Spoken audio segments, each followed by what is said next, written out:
Bienvenue sur le podcast Au cœur du réseau de Purpan Alumni. Je suis Mathieu Benoît, j'ai le plaisir d'accueillir Julien Fressigne, enseignant-chercheur et géographe de formation à l'école d'ingénieurs de Purpan, pour ce second épisode de la saison intitulé « Pourquoi et comment agir pour une juste rémunération de nos producteurs et filières agricoles dans le contexte actuel ». La rémunération des producteurs est en effet souvent insuffisante, parfois même, on va dire, indécente, alors même que nous souhaiterions les voir produire de la qualité, entretenir le territoire et favoriser la biodiversité, mais aussi préserver l'environnement, contribuer à notre santé, dans un contexte très compétitif, émaillé de crises internationales et d'aléas liés au changement climatique ou à la finitude des ressources fossiles. Est-il possible d'imaginer quelques modèles et leviers pour améliorer cette situation, alors même que le renouvellement des agriculteurs n'est plus assuré? Quel rôle joue alors le politique?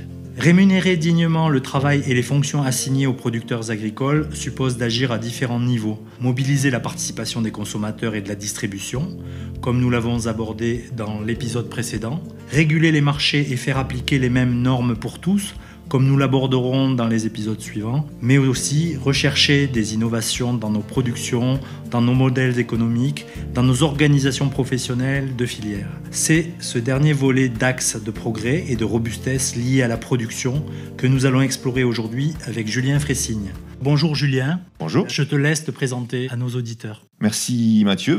Ravi d'être avec vous effectivement. Donc enseignant-chercheur en géographie à l'école d'ingénieurs de Purpan, effectivement. Ça fait 10 ans quasiment jour pour jour. J'insiste bien en géographie, oui, ça fera rire les collègues. Je suis docteur en géographie de formation. Je ne suis pas ingénieur. Je forme des ingénieurs, mais je ne suis pas ingénieur. Formation universitaire et donc j'ai fait ma thèse il y a longtemps de ça maintenant. Ça parlait des AOP fromagères, des fromages sous appellation d'origine, avec une approche plutôt en sciences humaines et sociales autour de leur impact sur le développement territorial et notamment aussi sur la création de valeur. Donc il y avait déjà cette idée-là. C'est resté un thème de recherche pour moi que ces démarches qualité en général, les certifications publiques et maintenant les certifications privées. Et donc plus largement, mais je travaille sur les filières agricoles, agroalimentaires, les enjeux auxquels elles sont confrontées. C'est ma thématique principale de recherche et c'est aussi l'un des éléments que j'enseigne à Purpan. Avec comme idée centrale que l'agriculture française, elle est d'abord et avant tout structurée autour de ces filières longues. L'un des messages forts que j'essaye de faire passer aux élèves, c'est que filière longue, c'est pas un gros mot. Oui, il y a des démarches de produits locaux, de circuits courts, ça se développe, ça prend un peu d'ampleur. Faut pas le surestimer non plus. Mais aujourd'hui, l'avenir de l'agriculture française, pour moi, il se joue d'abord et avant tout au niveau de ces filières qu'on appelle longues, c'est-à-dire avec au moins 2 intermédiaires, donc avec des agriculteurs, souvent regroupés collectivement en coopératives, puisque la majorité des agriculteurs français sont dans ces coopératives, elles-mêmes adossées à des outils industriels, elles-mêmes adossées à de la grande distribution. L'avenir et le présent se jouent ici, et c'est là-dessus que je travaille principalement. Mais pour revenir sur la présentation, je crois que tu es impliqué dans ce qu'on appelle la chaire INFAC. Est-ce qu'on peut en parler un petit peu? Bien sûr. C'est aussi un réseau autour de Purpan. On peut en parler. Donc, la chaire INFAC, c'est un dispositif qu'on a créé avec les 3 écoles d'ingénieurs de la région Occitanie, c'est-à-dire nous, c'est-à-dire l'Agro-Toulouse et c'est-à-dire l'Institut Agro-Montpellier, et puis l'IRCALIM, l'Institut régional de la qualité agroalimentaire Occitanie, pour travailler sur une thématique, c'est celle que j'abordais tout à l'heure, donc ce sont les démarches de certification au sens large, aussi bien les démarches publiques, ce qu'on appelle les SICO, les signes de qualité et d'origine, AOP, IGP, label rouge bio, toutes les démarches privées qui viennent aujourd'hui coexister, voire parfois un peu bousculer les démarches publiques. On parle de zéro résidu de pesticides, on parle de bleu blanc cœur notamment, il y a verger éco-responsable, etc. On travaille sur ce qu'on appelle cette jungle des labels, par des entrées autour du marketing, par des entrées autour de la sociologie, de l'économie, de la géographie, et par le biais de ces démarches, on réfléchit à l'avenir du monde agricole français d'une manière générale. Et donc on met nos élèves au travail aussi dans le cadre de cette chaire, puisque c'est à la fois une chaire qui mène des actions d'expertise et de recherche avec les enseignants-chercheurs que nous sommes, mais qui mobilise aussi des stages, des projets tutorés, des enquêtes collectives, donc tous les outils pédagogiques des différentes écoles. Et donc on est financé par une petite quarantaine de mécènes aujourd'hui, c'est une chaire de mécénat, donc des syndicats de produits, des entreprises, des coopératives, des interpros, la région Occitanie également, pour travailler sur ces questions. Donc pour parler des leviers à la disposition des producteurs, on va dire, pour essayer de mieux se rémunérer, de créer de la valeur avant ça, comment pourrait-on dresser un panorama un petit peu de l'agriculture française sous l'angle à la fois sociologique, économique? Comment on peut distinguer les différentes catégories de producteurs? Est-ce qu'il y a des possibilités de classifier les choses pour éclairer un peu le paysage? Sur ces enjeux de rémunération des agriculteurs, faire un panorama, c'est pas facile parce que le paysage est extrêmement hétérogène et diversifié.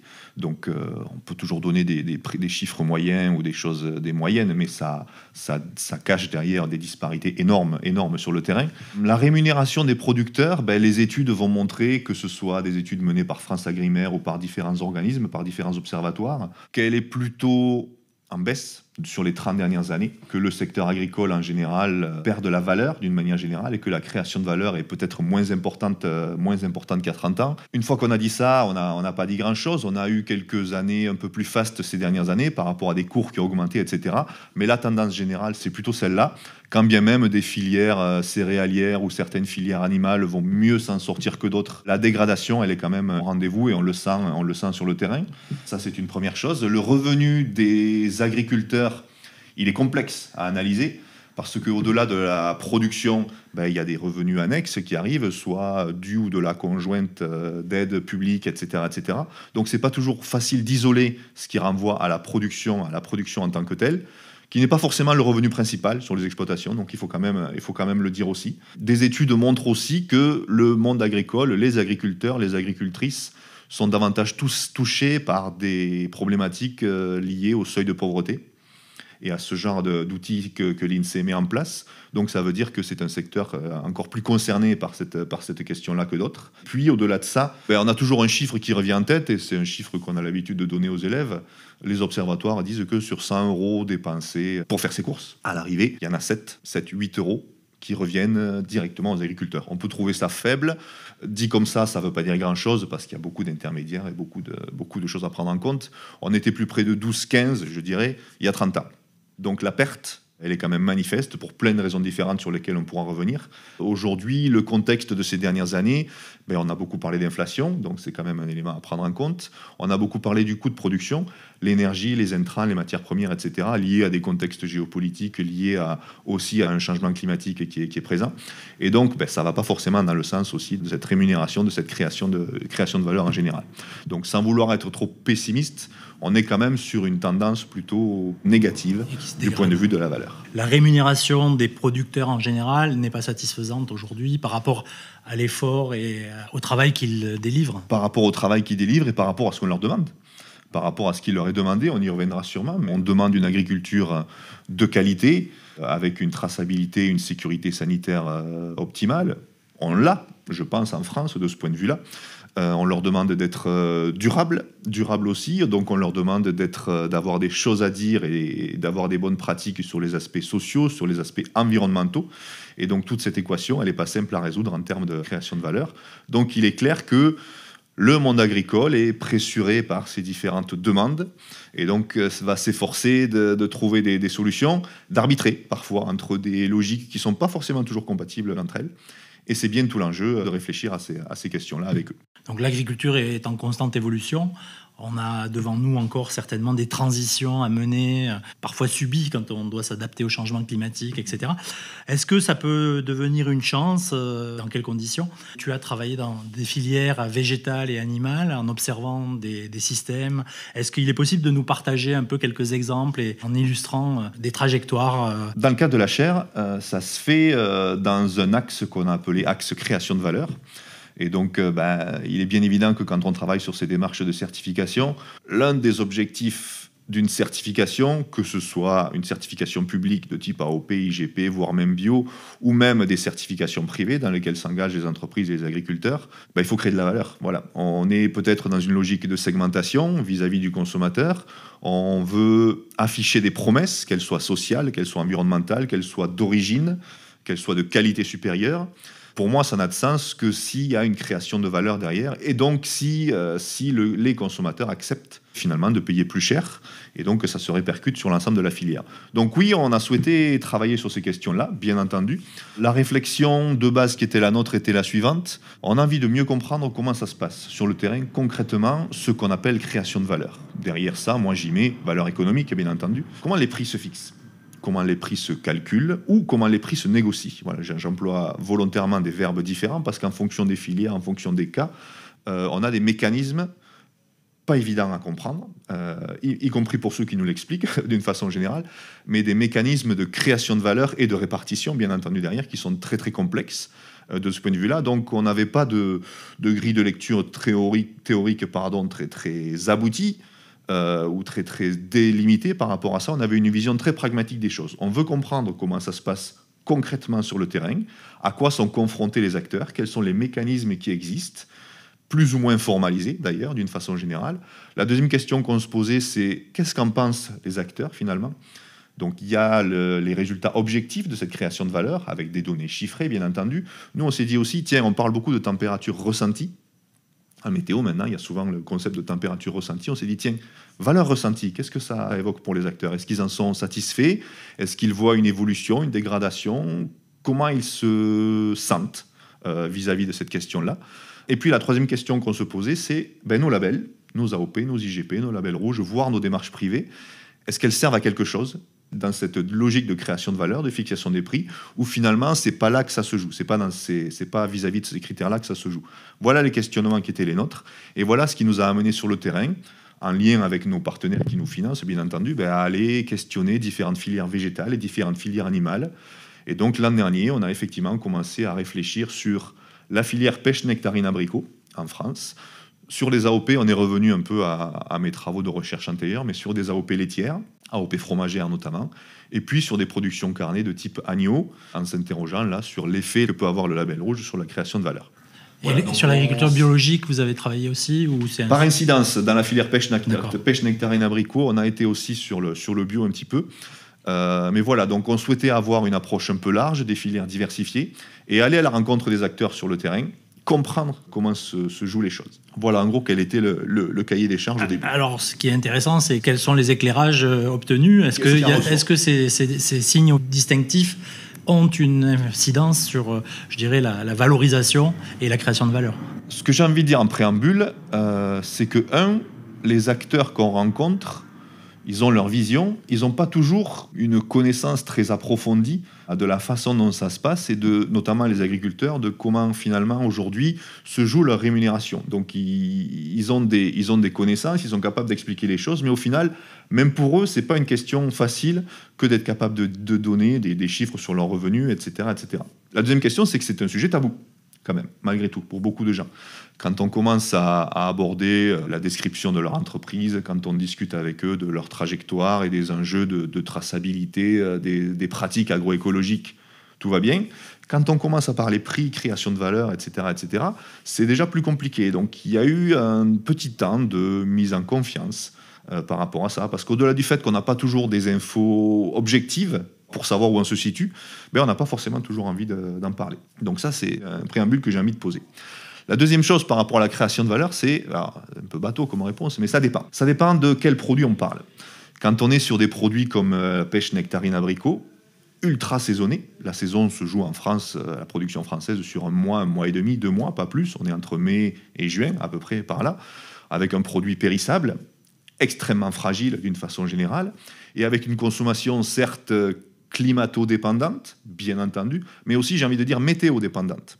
C'est-à-dire que d'une semaine sur l'autre, si le temps est comme aujourd'hui, la consommation s'arrête du jour au lendemain. C'est un peu comme les glaces, vous voyez, de façon générale. Quand il fait chaud et qu'il fait beau, on va manger des pêches nectarines, abricots, mais sinon, tout de suite, la consommation s'arrête. Donc, on n'est pas du tout dans le même contexte que dans un fromage d'appellation d'origine qui va s'affiner plusieurs mois, et donc où on peut gérer des stocks où ça se gère de façon différente. On est là sur quelque chose en flux tendu, avec des opérateurs qui sont en contact permanent avec leurs interlocuteurs. Et donc voilà, j'ai envie de dire, ça dépend notamment d'un certain nombre de critères.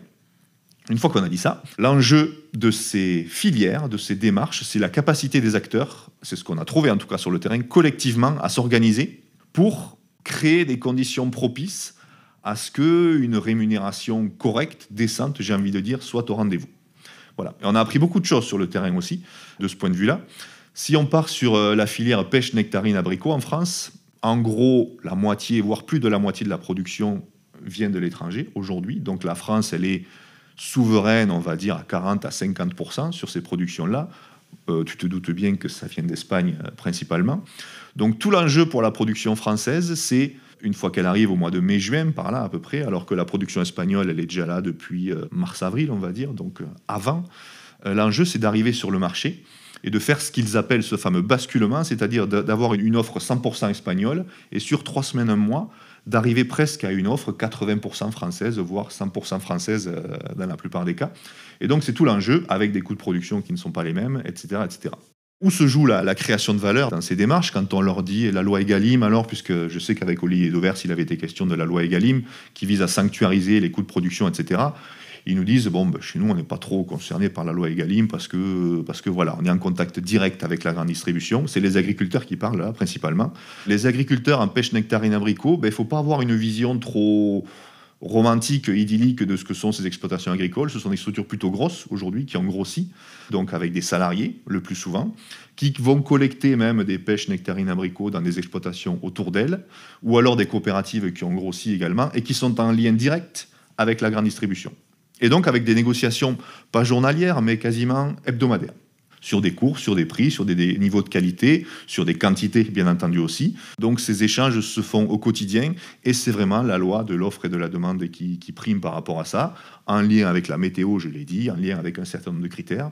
Et donc, ça se joue là. Alors vous allez me dire, les gens sont un peu livrés à eux-mêmes et chacun négocie. Ben non, puisque justement dans cette filière, elle s'est organisée au travers de ce qu'on appelle une AOP. Et alors ça, c'est aussi un élément que maintenant je m'efforce d'enseigner auprès des élèves. Il n'est pas question d'appellation d'origine protégée quand on parle d'AOP ici, mais d'association d'organisation de producteurs. Les OP en France, ça date d'il y a une vingtaine d'années maintenant, les organisations de producteurs, reconnues par les pouvoirs publics comme étant légitimes et habilitées à négocier et à accompagner des producteurs, des agriculteurs dans la fixation des prix, dans la négociation vis-à-vis de leurs interlocuteurs. Donc même si on est dans un marché libre où il y a la loi de l'offre et de la demande qui prime, ça se joue, que ce soit en production laitière, fromagère, que ce soit en production fruitière notamment, ça se joue notamment au niveau de ces OP. La filière pêche, nectarine, abricot a fait le choix de construire une AOP, donc une association nationale qui va regrouper aujourd'hui toutes les différentes OP qui étaient au départ plutôt liées à des bassins de production dans le sud-ouest, dans le sud-est, etc., etc. Donc c'est une équipe, concrètement, une équipe de quelques salariés qui vont faire ce qu'ils appellent, et je trouve que l'expression elle est pertinente, de l'intelligence économique. Ils vont accompagner les opérateurs adhérents de l'AOP dans la négociation. Ils vont leur apporter des informations sur les cours, sur les coûts de production. Ils vont gérer avec eux des stratégies de promotion, gérer avec eux la planification de la production et donc de la mise en marché d'une façon générale. Pas question d'entente sur les prix, surtout pas. Bien entendu, le marché est libre et doit rester libre, sinon de toute façon les pouvoirs publics seraient là.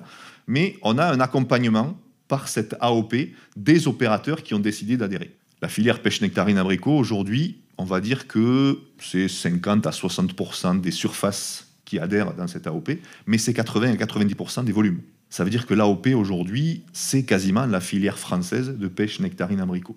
Et donc, quand la grande distribution veut de l'origine France, son interlocuteur, certes, ce sont les opérateurs sur le terrain, mais tous étant regroupés et ayant les mêmes infos et le même accompagnement par cette AOP, voilà comment une filière réussit finalement à exister vis-à-vis de la grande distribution et à créer les conditions pour défendre ses intérêts et donc à réussir à avoir une bonne valorisation du point de vue des prix et de la négociation qui peut se mettre en place avec la grande distribution. C'est un exemple de ce point de vue-là d'une réussite relative. Voilà. On a certes une grosse restructuration sur cette filière qui a perdu la moitié de ses surfaces et la moitié des volumes en 30 ans. Mais aujourd'hui, on a des opérateurs certes plus gros, mais plus costauds, on va dire, économiquement aussi, et qui, accompagnés par cette démarche, arrivent à créer de la valeur et arrivent finalement à avoir des rémunérations qui permettent d'une part d'encaisser les coûts de production, même si sur les dernières années c'est plus compliqué, mais finalement aussi à avoir une certaine rentabilité. J'ai l'habitude de montrer un graphique, alors, bien entendu, où on voit la différence entre les cours et les coûts, et on voit comment l'arrivée de l'AOP dans les années 2018-19 a permis de stabiliser et d'avoir une création de valeur sur les dernières années de façon relativement explicite par rapport à l'objectif qui était fixé au départ. Donc, capacité à avoir cette intelligence économique et surtout à produire de la donnée objective. C'est-à-dire qu'ils vont chercher auprès du CERF France, ils vont chercher auprès de France Agrimer un certain nombre d'informations qu'ils vont traiter eux-mêmes, incontestables parce que neutres, sur des cours, sur des coûts de production, etc., etc. Ils vont donner ça aux opérateurs de terrain qui s'en servent dans leurs négociations. Et donc, ce qu'on a retenu notamment en termes de perspective, c'est que quand on veut négocier, quand on est dans un rapport de force avec les distributeurs ou avec des industriels, il faut négocier avec des outils fiables, des outils légaux, bien entendu, mais des outils incontestables et légitimes. Okay. Et donc des données incontestables et légitimes. La création de valeur se joue aujourd'hui par cette capacité à produire et à mobiliser ces outils-là. Et quand on étudie, je finis rapidement là-dessus, ces AOP fromagères, on a un système un petit peu équivalent, finalement, autour d'un indicateur AOP qui s'est créé notamment à Massif Central, je pense à l'Auvergne, autour des filières Saint-Nectaire, Bleu d'Auvergne, Fourme d'Ambert. AOP, ce coup-ci, appellation d'origine protégée. Appellation d'origine protégée, cette fois-ci. Et donc, un indicateur qui s'appuie sur les chiffres de vente et de valorisation de ces produits-là, qui est mouliné, je vous fais grâce du calcul d'une façon générale, mais dont les producteurs se servent, cette fois-ci, non pas pour négocier avec la GMS, voilà. Et donc, pour dire, pas question de descendre en dessous, vous voyez, par rapport aux données qu'on a, etc., etc. Et je trouve que les distributeurs d'un côté, les industriels de l'autre, ils sont face à des données objectives, face à des données incontestables. Voilà, la négociation, du coup, prend une tournure plus apaisée. Et on n'est plus dans des discussions de chiffonniers comme on pouvait avoir peut-être il y a 10-15 ans. C'est beaucoup plus apaisé, c'est beaucoup plus objectif. Ça ne veut pas dire que ça marche toujours à tous les coups et qu'on crée de la valeur à tous les coups et qu'on arrive à se dégager un revenu. Mais en tout cas, l'enjeu, il est là pour moi. Dans ces filières aujourd'hui, c'est leur capacité à s'organiser collectivement et à générer de l'information, à accompagner les acteurs de terrain. Et quand je parlais de ressenti tout à l'heure, ces acteurs de terrain reconnaissent cet accompagnement. Ils sont heureux d'être dans cette organisation collective. Ils en sont satisfaits, bien entendu aussi. Puis ils se disent, la loi Egalim, c'est bien beau. Ils le disent comme ça, cash. Et nous, vis-à-vis des pouvoirs publics et de la loi Egalim, on est plutôt seul. On se sent plutôt seul et on est livré à nous-mêmes. Par contre, cette organisation fait que non, on n'est plus seul face à la grande distribution et qu'on est capable de discuter de gré à gré. C'est encore plus facile quand on contrôle 80% de la production de pêche nectarine abricot au niveau national, bien entendu aussi. Nous poursuivons notre entretien avec Julien Fressigne après une présentation de l'école de Purpan. L'école d'ingénieurs de Purpan forme des étudiants en agriculture, agroalimentaire, environnement et sciences du vivant. En appuyant sur son ADN cultiver l'humain, elle les accompagne à s'épanouir et à trouver du sens dans leurs études pour qu'ils puissent plus tard améliorer la vie et contribuer à bâtir un monde plus juste et plus durable. Ces formations, à l'école ou en apprentissage, conjuguent activités pratiques, immersion dans le monde professionnel, ouverture à l'international sur ces 2 sites toulousains, dont l'une est une exploitation agricole. L'école déploie aussi une solide politique de recherche scientifique appliquée aux attentes des professionnels confrontés aux transitions sociétales, économiques, numériques ou agroécologiques, sans oublier la formation continue. Pour découvrir l'école, candidater à ces formations ou contacter ses enseignants ou ses chargés de relations entreprises, une seule adresse, www.purpan.fr. Donc on a vu que organisation économique, intelligence économique aussi, mercuriale, accès à l'information étaient des leviers importants. Question, est-ce qu'il en existe d'autres qui permettent de consolider la valorisation et la rémunération des agriculteurs ? Et moi je prends l'exemple, il me semble, j'ai observé comme tout le monde que le label agriculture biologique a eu des difficultés à partir du moment où le consommateur a un peu moins de pouvoir d'achat, les gens délaissent certains signes officiels et un certain niveau qualitatif pour se rabattre sur une consommation plus essentielle. Quelle est la robustesse de ces systèmes également ? Ne perdez pas de vue que le bio n'a fait que se développer en volume, en valeur depuis les années 80. Ça veut dire que oui, sur les dernières années, le bio a souffert. On a un chiffre d'affaires qui a baissé. On a un nombre d'agriculteurs bio qui a baissé aussi. On a eu, pour la première fois, un nombre de déconversions supérieur au nombre de conversions. Et donc ça, c'était un contexte d'inflation vraiment inédit. De ce point de vue-là. C'était jamais arrivé jusque-là. Donc c'est clair que c'était une situation auquel les gens n'étaient pas habitués.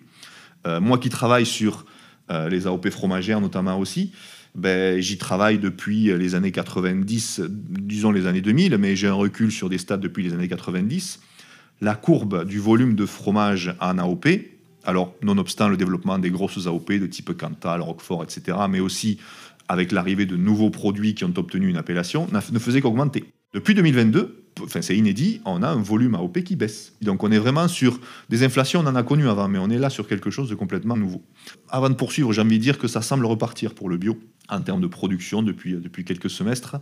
À minima dans les magasins spécialisés, on sent qu'il y a une reprise. Peut-être pas encore au niveau des magasins généralistes grand public. Voilà, est-ce qu'on va repartir comme avant ? Est-ce que plus rien ne sera jamais comme avant ? Ça, je serais bien en peine de vous le dire.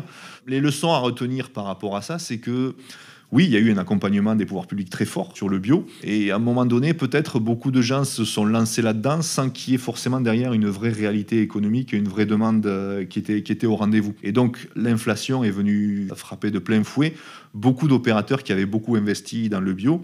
Et au final, on s'est retrouvé avec la situation qu'on connaît. C'est pas anodin d'ailleurs que le bio, au niveau national, aujourd'hui, réfléchisse à une AOP, association d'organisations de producteurs spécialisée sur le bio aujourd'hui. Donc, commence aussi à réfléchir à insuffler quelque part aussi de l'intelligence économique et beaucoup plus de préoccupations sur la performance commerciale, y compris vis-à-vis de l'agriculture biologique. On sait qu'on a besoin de voir l'agriculture produire, mais on sait aussi qu'on attend d'elle des services, on l'a déjà dit tout à l'heure, des services à la société et des services pour le bienfait de l'environnement et du territoire. Pour autant, on ressent aujourd'hui une crispation du monde agricole, sans doute liée à des difficultés réelles de la profession, avec des agriculteurs de plus en plus isolés sur de grandes exploitations, peut-être.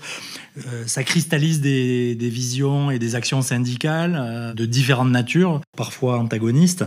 C'est une chose que l'agriculteur se rémunère, mais il faut aussi, je dirais qu'il se rémunère suffisamment pour être à l'aise avec la production de services à la société et peut-être d'actions en faveur de l'environnement qui ne sont pas directement rentables pour lui. Qu'est-ce qu'on pourrait imaginer pour rendre ce métier plus attractif et comment analyser ces crispations aujourd'hui, quoi ? La colère date pas d'hier, elle s'est renforcée dans les dernières années. Donc la colère agricole, on a la médiatisation de ça va faire 2 ans maintenant déjà. Mais voilà, le mouvement agricole complètement inédit, avec un nombre d'agriculteurs, c'était quasiment 1 sur 2 qu'on avait retrouvé dans les blocages d'une façon générale. Donc c'était quelque chose d'énorme, complètement soutenu par la société française, par l'opinion d'une façon générale. On sent un désespoir pour beaucoup d'agriculteurs aujourd'hui. On sent un désespoir, et donc les dernières études qui ont pu être menées le montrent. Ils ne se reconnaissent plus vis-à-vis des outils économiques auxquels ils adhèrent, pour beaucoup d'entre eux, notamment les coopératives agricoles, qui sont fortement questionnées aussi par rapport à leur capacité à créer de la valeur, justement, et donc à accompagner techniquement, mais aussi financièrement leurs adhérents. C'est la première chose. Ils sont plus isolés tout court, parce qu'ils sont moins nombreux, d'une façon générale. Ils sont peut-être aussi, d'une manière générale, se reconnaissent peut-être moins aussi dans les syndicats qui les représentent en termes de défense de leurs intérêts, cette fois-ci aussi. Donc il y a une contestation qui monte et qui n'a pas vraiment été apaisée en dépit des quelques réponses qui ont eu lieu de la part des pouvoirs publics. On a aussi le sentiment qu'il y a une remise en question de la pression normative et aussi du fait que des produits sont importés sans éventuellement respecter les mêmes conditions de production. J'allais y venir effectivement par rapport à cette dimension autour des normes. Effectivement, ça a été même un peu l'étincelle au départ, que ces problèmes autour de ça. La sensation, sûrement réelle, d'être sans arrêt pressuré avec de nouvelles normes qui viennent de l'Europe, et que la France se charge de renforcer et de surnormer encore davantage. Il y a cette propension aussi de l'État français. Et puis, dans un souci de souveraineté alimentaire à l'échelle nationale, on voit arriver des productions d'autres régions du monde. Est-ce qu'on peut parler de souveraineté alimentaire si on importe ? La souveraineté, pour moi, c'est être autonome. Complètement. Mais donc, le problème est que beaucoup de productions aujourd'hui françaises couvrent la moitié de la consommation. Ça veut dire j'ai parlé de pêche, nectarine, abricot, qu'on soit sur des productions de volailles, qu'on soit sur des productions d'agneaux, par exemple, etc., on doit plafonner à 30 à 40% de production française. Donc ça veut dire que ce qui est consommé va être importé, et cette tendance à la perte de souveraineté s'est renforcée dans les 10 dernières années de façon assez spectaculaire. Et donc c'est un vrai problème que de réussir à regagner cette souveraineté et donc à favoriser la ferme France finalement et les filières françaises, au vu des problèmes qui sont rencontrés, au vu des coûts de production, au vu des normes, puis au vu des tendances de consommation on a beau sensibiliser les consommateurs d'une façon générale, les tendances sont plutôt contraires par rapport à ça, parce qu'il y a une réalité économique derrière. Et puis des accords commerciaux comme le Mercosur qui arrivent en plus inquiètent autant les Sud-Américains d'ailleurs que les Européens, mais inquiètent aussi parce qu'on a l'impression qu'on maîtrise rien et qu'on va de plus en plus vers un marché complètement dérégulé. Un petit mot sur une dichotomie entre agriculture industrielle, agriculture paysanne. C'est quand même des directions qui existent, qui sont aussi le reflet de syndicats qui défendent une agriculture paysanne ou une agriculture à plus grande échelle. Est-ce que ça, c'est une réalité ? Est-ce que c'est compatible ? Comment ça peut s'articuler à l'avenir, sachant qu'on a aussi un enjeu de création de valeur en lien avec peut-être des transitions vers l'agroécologie. On a des enjeux sociétaux et sociaux pour les agriculteurs, on l'a vu. Le monde agricole n'existe pas. Il y a des mondes agricoles et donc il y a des modèles, pas forcément le meilleur terme, mais il y a des modèles d'agriculture qui existent. Donc des collègues à nous travaillent sur un modèle d'agriculture dite de firme, donc de la grande agriculture, qui se développe aujourd'hui et qui commence à peser lourd, y compris en termes de volume. Ce modèle d'agriculture, il est fondé sur des activités de sous-traitance beaucoup plus importantes qu'auparavant, sur du salariat, beaucoup plus, et donc un éloignement vis-à-vis de la base familiale qui constituait l'agriculture d'il y a 20 ans, d'il y a 30 ans, etc., etc. Au milieu, on a cette agriculture qui est encore familiale, majoritairement familiale, bien entendu, diversifiée elle aussi, mais qui garde quand même cette base, qui a grossi malgré tout aussi comme le reste. Et puis, à l'opposé, on a une plus petite agriculture, peut-être davantage orientée sur des circuits de proximité, avec peut-être une éthique de production qui se veut un peu en opposition, voire en rejet de ce qu'on considère comme des modèles productivistes, industrialisés, etc., etc. On a parfois des mondes qui ne se parlent pas toujours entre eux, et je trouve que ça, c'est dommageable, de commencer à opposer des modèles entre des bio et des non-bio, par exemple, ou entre des petits et des gros, entre filières longues et circuits courts, etc., etc. On a besoin de diversité.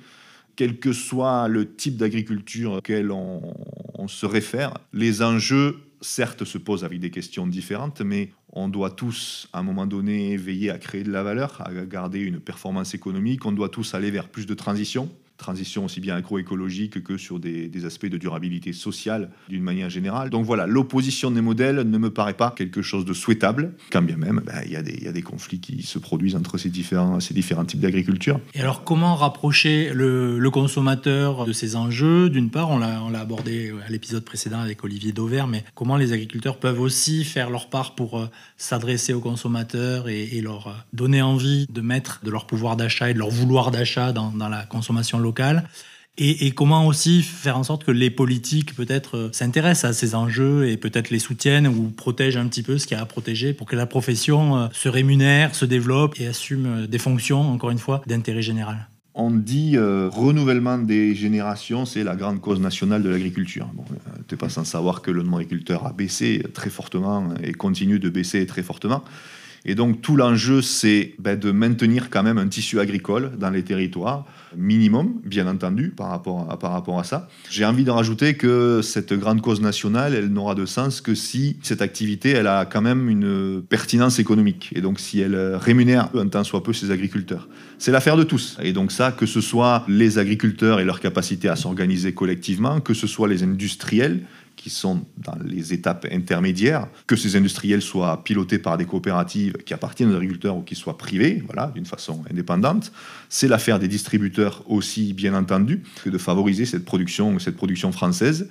C'est l'affaire des consommateurs, bien entendu aussi. J'aime pas trop l'idée d'éduquer les consommateurs, c'est infantilisant, je trouve, mais insister sur l'impact et le sens qu'a leurs achats alimentaires, je pense qu'il faut continuer à insister là-dessus. Je pense que c'est une thématique qui est beaucoup plus présente dans les médias, sur les réseaux sociaux et dans la tête des consommateurs que l'origine des produits, et que, comme dit la région Occitanie, nos emplettes sont nos emplois. Et donc ça a du sens et ça a un impact. On voit des magasins Shine qui se développent là en physique en France, ça participe du même processus. Les achats que l'on fait, qu'ils soient alimentaires ou non alimentaires, doivent avoir du sens aussi. Donc c'est pas simple, c'est pas facile pour tout le monde en termes de pouvoir d'achat et autres, mais c'est l'affaire de tous les maillons de la filière, et c'est aussi l'affaire des pouvoirs publics que d'accompagner bien sûr ce maintien de souveraineté ou cette récupération de souveraineté, parce qu'on est en train de la perdre malheureusement, progressivement, et c'est bien dommage parce que potentiellement il y aurait de quoi être beaucoup plus national et beaucoup plus patriote dans nos achats. Mais c'est aussi l'affaire des pouvoirs publics. La loi Egalim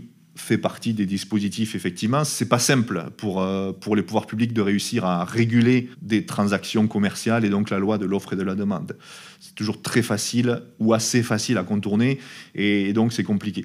Moi, j'ai envie de dire que les producteurs doivent d'abord et avant tout se prendre en main eux-mêmes, d'abord collectivement. C'est ce qu'ils font pour beaucoup et c'est en train de se développer. Et donc les tendances à l'œuvre dans les filières aujourd'hui, c'est un rapprochement, je trouve, entre les maillons, beaucoup plus qu'il y a 10 ans, beaucoup plus qu'il y a 20 ans. Un rapprochement avec la grande distribution, qui voit bien les limites de cette logique du prix, bien entendu, et puis qui voit bien que quand ils se font taper sur les doigts pour des produits importés ou autres, alors qu'il y a des produits d'origine France, d'une façon générale, je pense qu'ils n'aiment pas ça non plus.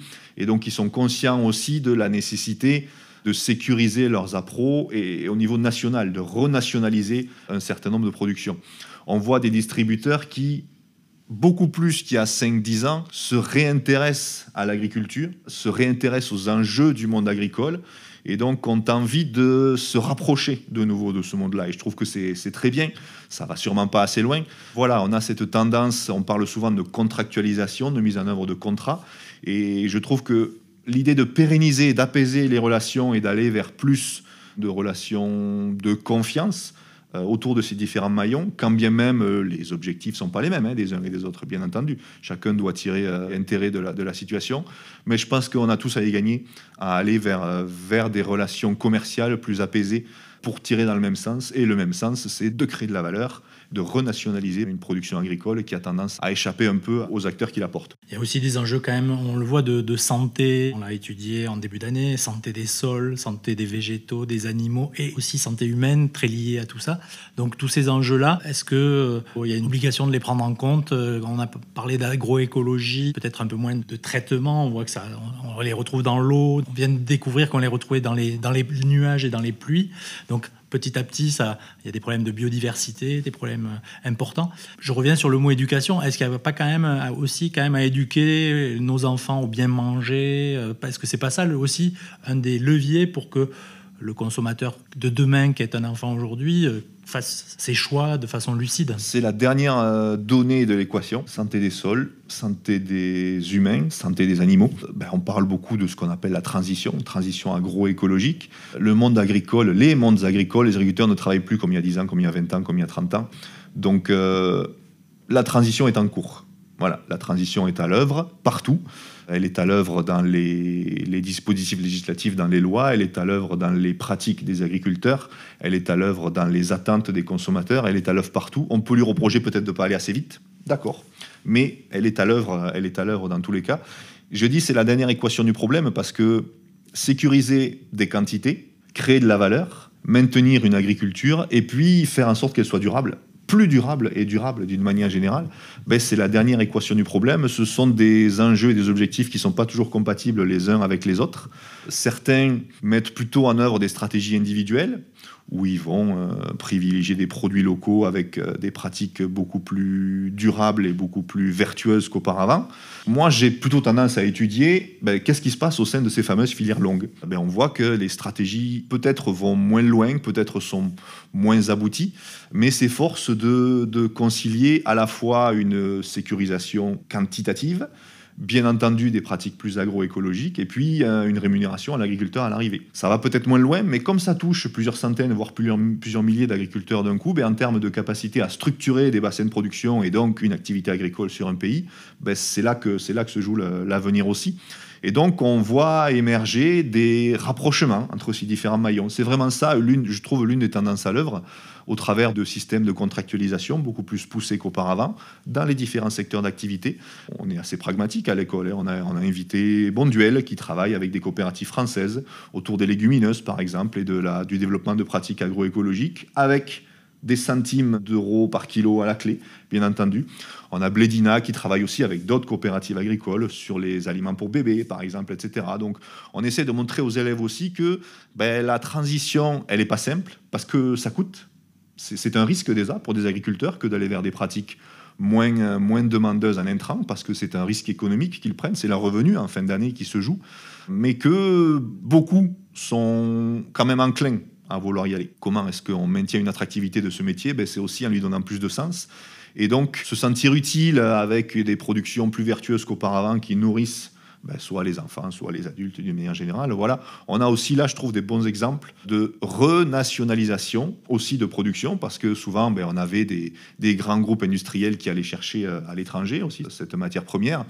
Et donc sécuriser des appros à l'échelle nationale en les rendant plus vertueuses, voilà une autre direction qui me semble intéressante à observer aussi et à analyser en profondeur. Pour en terminer, j'imagine que l'école d'ingénieurs de Purpan participe à cette évolution, à cette réflexion, à amorcer des transitions, se retrouver non seulement dans le cursus des étudiants, mais dans toutes les interactions avec le monde économique. Sans arrêt, en permanence, on forme les gens qui seront aux manettes demain.